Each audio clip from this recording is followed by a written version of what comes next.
আসসালামু আলাইকুম। আইডিয়াল টেকনোলজির ইউটিউব চ্যানেলে আপনাদের স্বাগতম।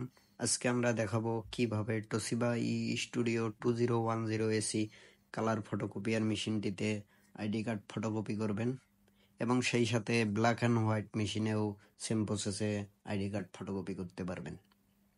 আমাদের চ্যানেলটি সাবস্ক্রাইব করে নতুন নতুন ভিডিওর জন্য আমাদের সাথেই থাকুন। সর্বপ্রথম আইডি কার্ডের ব্যাক সাইডটি A5R স্কেল বরাবর বসাতে হবে। তারপর হোম স্ক্রিন থেকে কপি মোড অপশনে ক্লিক করতে হবে। উপরের দিকে টেমপ্লেট অপশন পাবেন, টেমপ্লেটে ক্লিক করতে হবে। টেমপ্লেট থেকে ইউজ ফুল টেমপ্লেটে ক্লিক করা মাত্রই আইডি কার্ড কপি অপশন পাবেন। তার আগে অবশ্যই আইডি কার্ডটি বসায় নেবেন।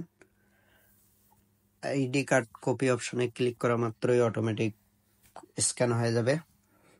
নেক্সট কপি অপশন পাবেন। তারপর ফন্ট সাইজটি A5R অ্যালাইনমেন্ট বরাবর গ্যাপ রেখে বসাবেন। তারপর নেক্সট কপি অপশনে ক্লিক করা মাত্রই পেজটি স্ক্যান হবে। তারপর জব ফিনিশ নামের অপশনটিতে ক্লিক করবেন। ক্লিক করার মাত্রই কিছুক্ষণের মধ্যেই প্রিন্টটি বাইরে হয়ে আসবে। দেখতেই পাচ্ছেন প্রিন্টটি বাইরে হলো একসাথেই।